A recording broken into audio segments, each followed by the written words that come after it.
What if there is a place within you that is unharmed and unharmable?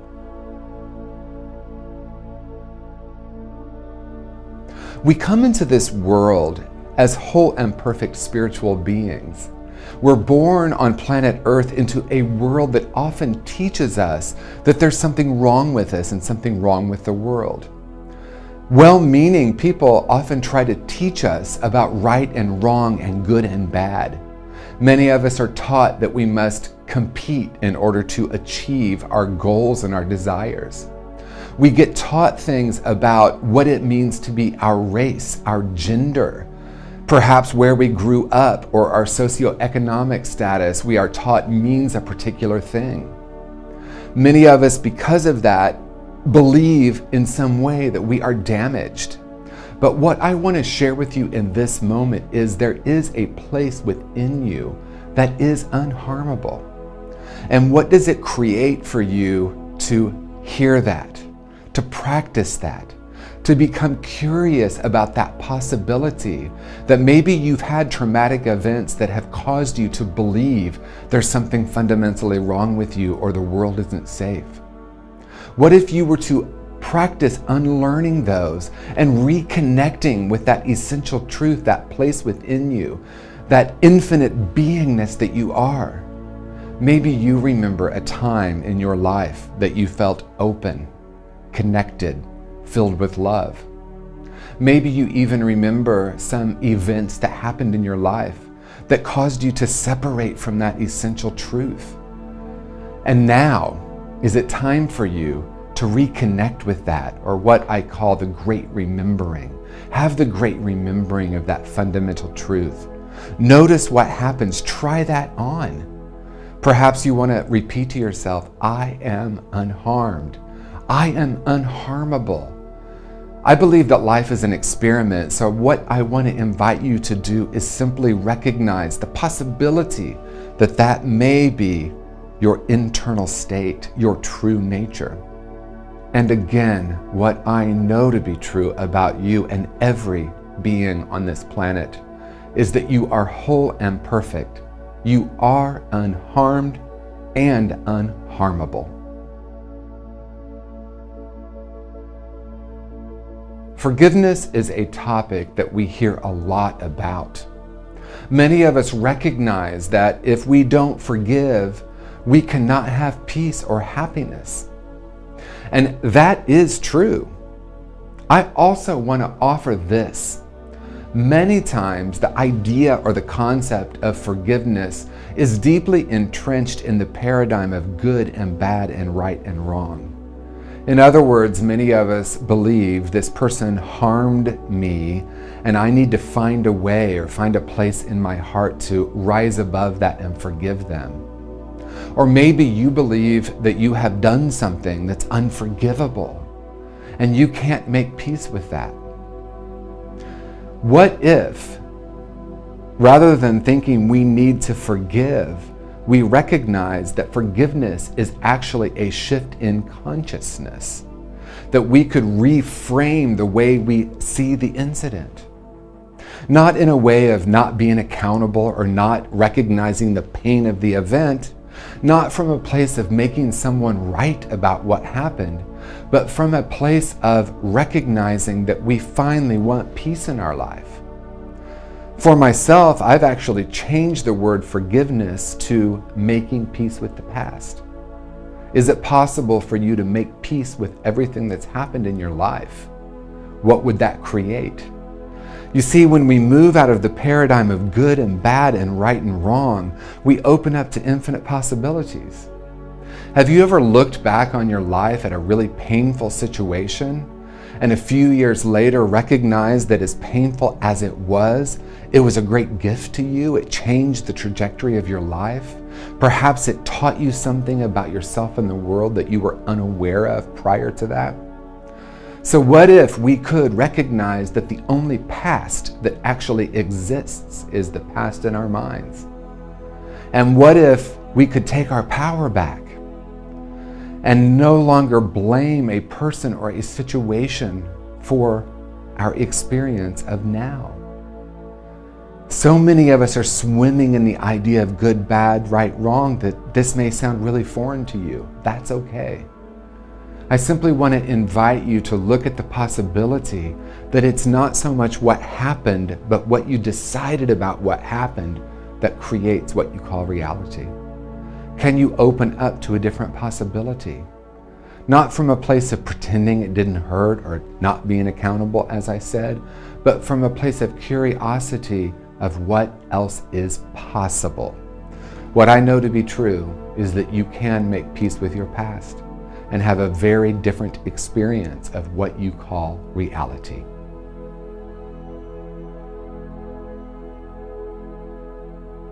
Many of us, if not all of us, are walking around with a narrative in our head, a critical inner voice that is telling us stories or beliefs about ourselves that are fundamentally untrue. I call these core false beliefs. Core false beliefs often get created very early in life. They usually start with I am or I am not. I am unlovable. I am unworthy. I'm not good enough. I'll never amount to anything. Because of these core false beliefs, we often develop strategies to try to heal or fix those beliefs. In my own life, one of my deep core false beliefs was I am not lovable. Because of that, I developed a strategy that looked something like this. Please love me, please love me, please love me. See, I was wanting a relationship, a job, a situation to try to heal or fix that core false belief. It was like I had my umbilical cord in my hand trying to plug into a person, a work situation, something to heal this core false belief. In my experience, when we are holding this core false belief, we are literally vibrating with the frequency of that. In other words, if we plant a seed of I am unlovable, we grow an I'm not lovable tree, and we start to see that everywhere. So rather than trying to change the core false belief, what I'm inviting you to do is simply create a gentle relationship with yourself. Start to question that belief. Start to have compassion for your younger self that developed that core false belief originally. This is how I work with it. I ask myself, when did I first start believing this? Or where did this originate? Sit with that and see what emerges. How do I feel and what do I experience when I believe this core false belief? What would it feel like to live beyond that core false belief? And how can I begin to unlearn that belief and return to a deeper reality, a place within myself that is beyond any idea I have about myself and the world?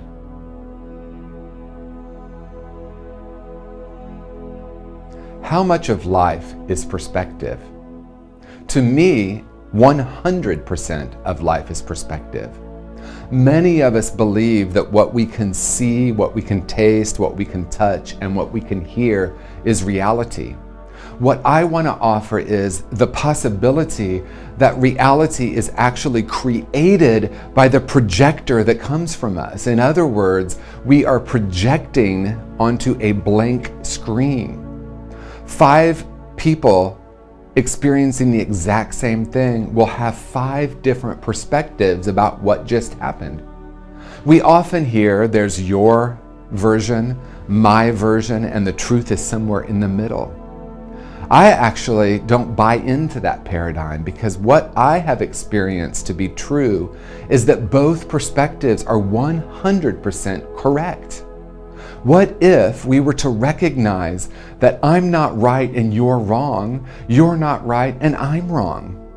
It's simply the way we view the world. Many of us believe that we come to a conclusion by gathering evidence. What I'm offering is the possibility that it's actually the other way around, that we have come to core conclusions about ourselves and the world, and therefore we project that and see it everywhere. So if the conditions of your life, if your relationships, if your work, if what is happening in your life isn't exactly what you want, what I want to invite you to do is take a look at, how am I perceiving this? What are my conclusions about myself, my relationship, my world? What if we could begin to question those core ideas about ourselves and the world and notice what happens? What if we were to allow other people to have their perspective and recognize that we don't have to be right or wrong, that we can simply understand that we all have our point of view and our point of view creates reality? This is the great news, because if it's true that I'm creating what I call reality based on my perspective, I can shift my perspective and therefore shift what I call reality.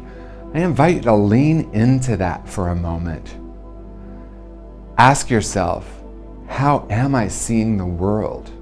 How am I seeing my relationships, my work? What do you want to see differently?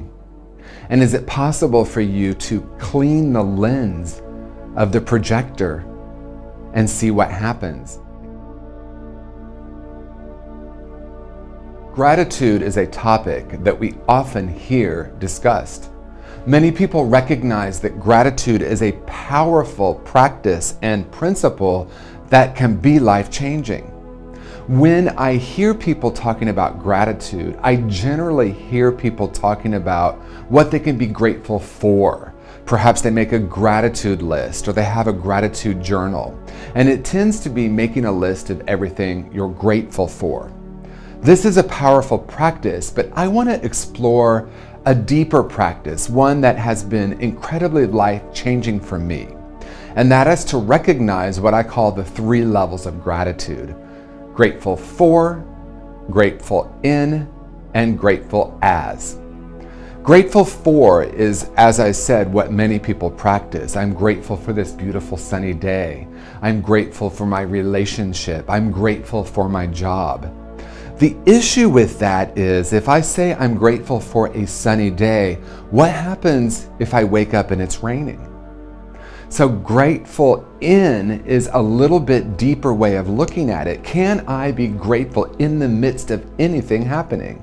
In other words, can I be grateful on a rainy day? Can I be grateful for even losing my job and looking for how to find some way to be grateful in the midst of that? But the 3rd level to me is even more profound, and that is gratitude as, or grateful as. Can I be the frequency, the vibration of gratitude in the world?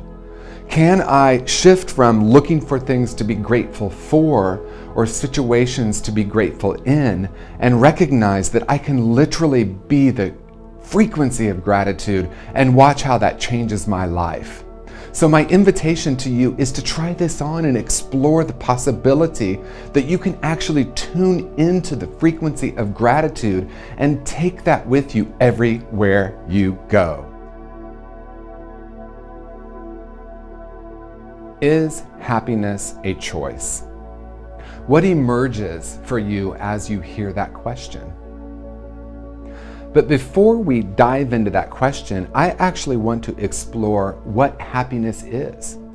Many of us, if not most of us, have been taught that happiness is elation, or maybe what we call a positive emotion. It is that we feel good.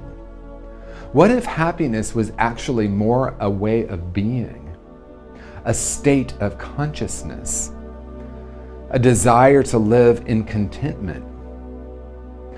In that way, can you recognize that you have a choice to lean into that? In my experience, we're either choosing consciously or we're choosing unconsciously, but we're always choosing. And so is it possible to recognize that happiness is our natural state? We came into this world as happy beings.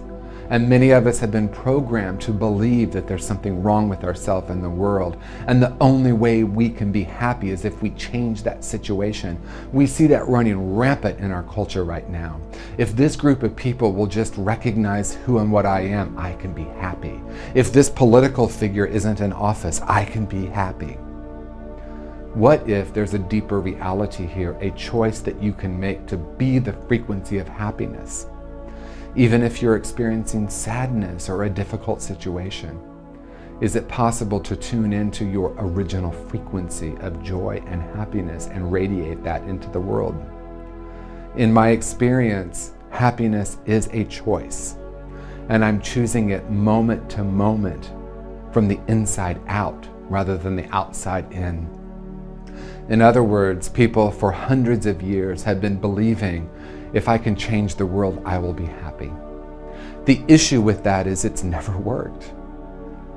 What I'm inviting is a recognition that we actually are a projector, projecting reality onto the world. And if we have a piece of lint or a scratch in the lens at which we're looking at life through, we will see it everywhere and believe that it's reality. So we need to clean that lens to recognize that when we understand that not only is happiness a choice, but it's who and what we are, we can recognize that no matter what, we can be happiness. And that's the deeper reality. Yes, you can choose happiness right now. I am pretty sure you have heard the phrase, I need to learn to love myself before I can love others. There is a strong focus on self-love in our culture currently. I think this is important, but I want to offer this question: which self are we loving? Many of us hear self-love through the personality or ego lens. I love my personality, I love who I am. But what I want to offer here is a deeper look at self-love.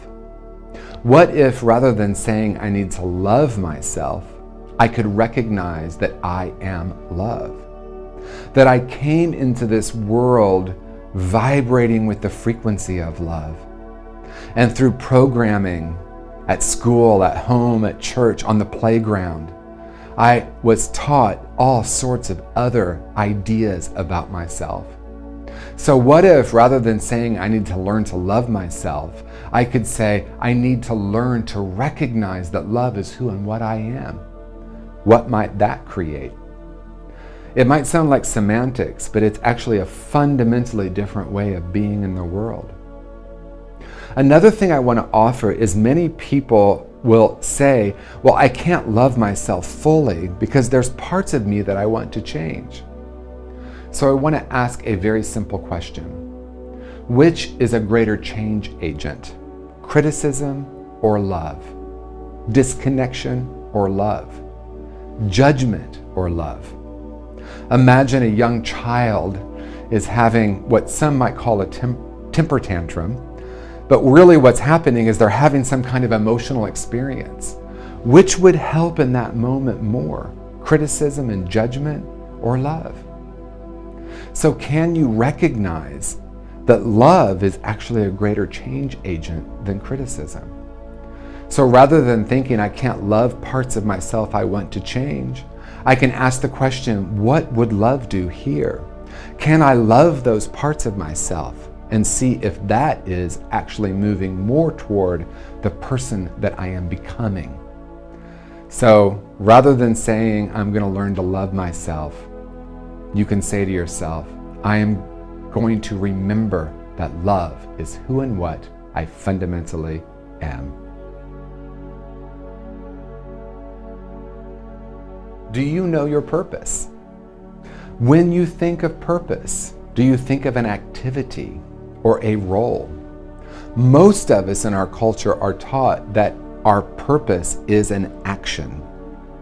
What if, rather than thinking our purpose is a role that we play or an activity that we do in the world, we could recognize that a deeper level of purpose is knowing ourselves, who and what we truly are, who we've come here to be rather than what we've come here to do. What if you could get in touch with an essential self within you that is whole and perfect? What if our purpose could be love? What if our purpose could be joy? What if rather than thinking a specific activity is your purpose, you could recognize that it's more about how you're being than what you're doing, and anything that you're doing can be infused with the love that you are, the joy that you are.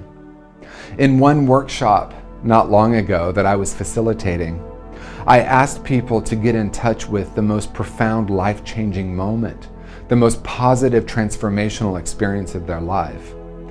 We went into a short meditation. People got in touch with that. I invited them to write it down and then share with another person what that life-changing moment was. What was it about that life-changing moment that affected you in such a beautiful way? And then I asked, what if that is your purpose, to bring that to the world? In my own experience, I had a profound shift in consciousness when I was in Varanasi, India. The spiritual energy of that place, along with a lot of different factors, created this profound shift in my consciousness. Because this was so powerful for me, I recognized that my outer purpose was somehow linked to assisting others in having a profound spiritual experience. So rather than thinking, what do I need to do in order to be happy? What do I need to do in order to become fulfilled? You could shift that to, who have I come here to be? Let me rest in that greater reality. What are the life-changing moments in your life? Can you bring those into the world from this place of wholeness? Many of us have a destination addiction. Once I get that degree, I'll be happy. Once I get the perfect partner, I can be happy. Truly living on purpose is knowing deeply who and what we are, and that we are the ones we've been waiting for. And it's not about what we need to get from the world in order to be happy. It's what we can offer from this place of spiritual wholeness. Only ego would want ego to die. When I heard this from Dr. Sue Morter, it changed my life. I remember thinking and feeling, wow, there's a profound truth. I leaned into that. I explored it. In many spiritual circles, we hear people saying the ego must die. We must be rid of the ego. So let's start with, what is ego? Ego, simply said, is our personality self, our beliefs, our ideas, our perspectives. What if there's nothing fundamentally wrong with the ego? In my experience, the issue is when I believe I am my ego rather than I have an ego, is when issues start to happen. That's when we have conflict, literal war. This is mine. That personality self, that mind-based reality causes a great deal of conflict. And what if, rather than thinking we need to get rid of the ego, we can recognize that ego can be a servant or even a gift? Because in the awakened state, ego becomes a delivery system for spirit. So what are your unique skills and talents that live in ego? Here's a perfect example of this. If you know Tony Robbins, you know he's one of the most energized, enthusiastic people on the planet.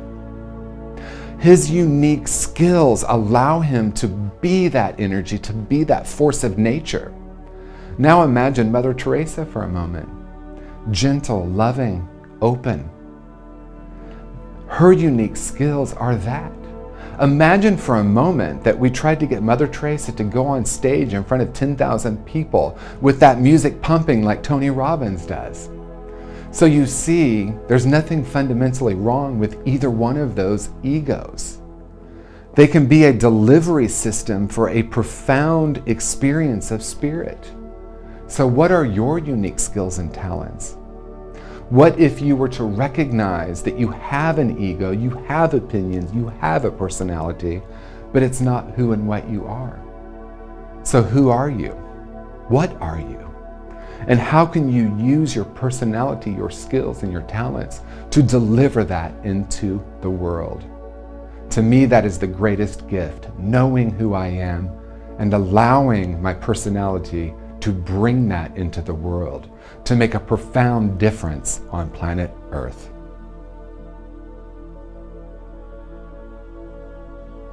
Many of us have been programmed to believe that finding answers is important.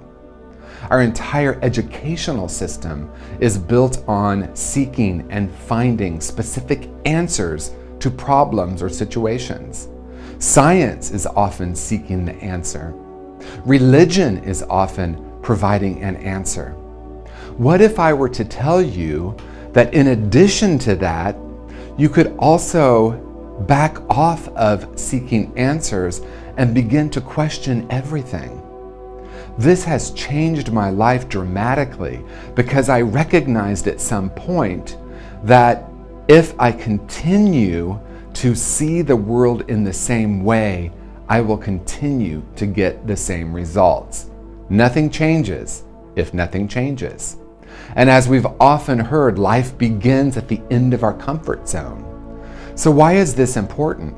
I may have come to conclusions. I may have decided that the answer is this or the answer is that. Perhaps that is keeping us stuck in a particular paradigm or a way of being. So questions open us up rather than constrict. Do you want a life that has more openness? Would you like to open to some infinite possibilities? If so, I invite you to practice what I call living in the question.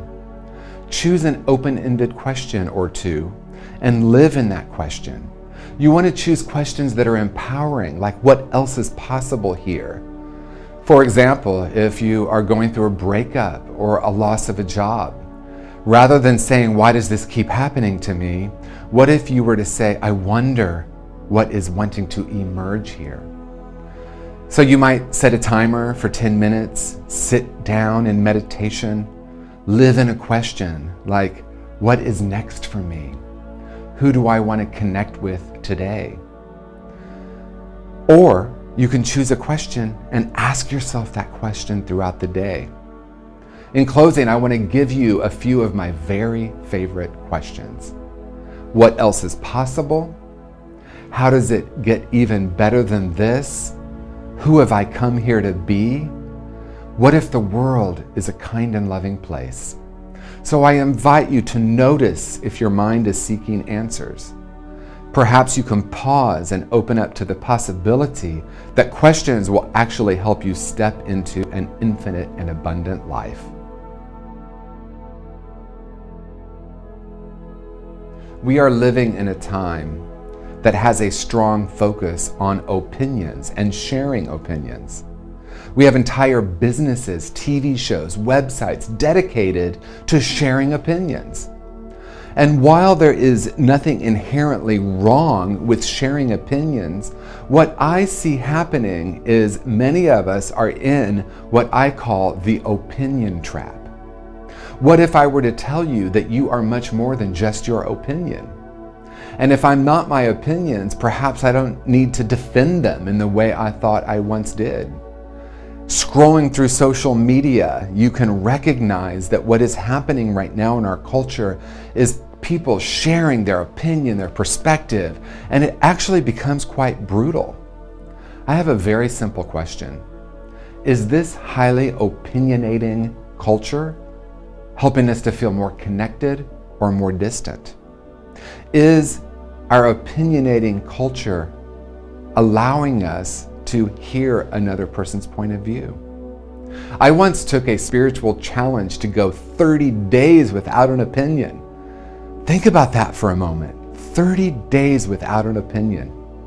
I want to be really transparent about what happened. I went about 30 seconds, and then I realized that my mind was constantly opinionating. And so even though I wasn't verbalizing my opinion or sharing my opinion on social media, I was holding the frequency or the energy of, I am right. And if I am right, that must make you wrong. Every war, every relationship issue, every issue in the workplace is often created because of opinions that are in conflict Many of us are at war with ourselves and the world, and we might not even realize it.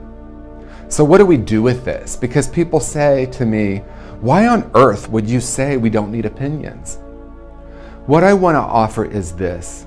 Our mind is constantly opinionating. I thought the intention was to quiet the mind, to stop it from having opinions. But what I've now recognized is that asking the mind to stop opinionating is like asking the lungs to stop breathing or the heart to stop pumping blood. So I can witness or recognize my opinions for what they are, a point of view, a perspective, and then ask myself the question, is it important that I share this right now? Is this going to bring me closer to the person that I am opinionating at? I think the answer is so simple, it almost doesn't need to be spoken. So I'm inviting you to take a look at what gets created when you have your opinions, and simply rest in this question: what else is possible?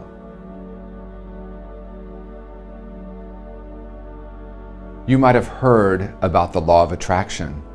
Maybe you've practiced it. Maybe you've tried it on.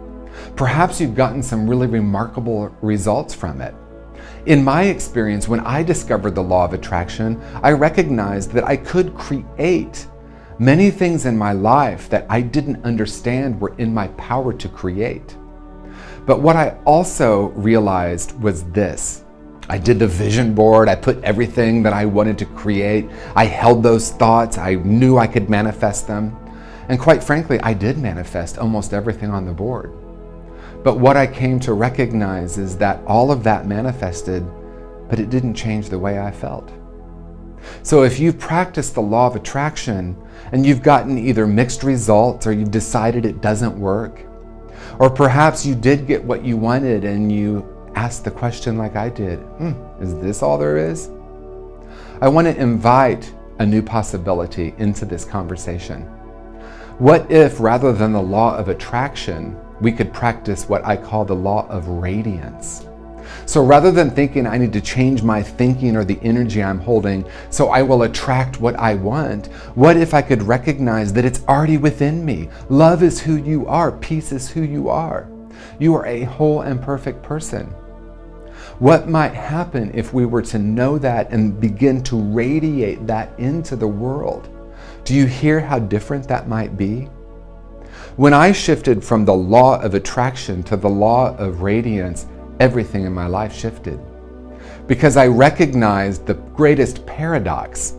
When I did the inner work of recognizing that everything I've ever desired is already within me, and I began to radiate that into the world, the paradox was suddenly all those things that I wanted to attract did show up, but in a profoundly different way. Because I knew I didn't need the perfect relationship in order to be whole. Wholeness is who I am. Radiating that wholeness, I found myself attracted to, rather than attracting, relationships that reflected back that wholeness. If you want more money in your life, rather than imagining money coming to you, can you radiate the frequency of abundance? I am so grateful for everything I have. I don't need anything from the world because I know who and what I am. It is an experiment that I invite you to try. Say to yourself, I am whole and perfect. I am the one I've been waiting for. I am here to be the frequency of love, abundance, and infinite possibilities in the world. In my life, it brought me a great deal of peace and satisfaction, and that's what I want for you.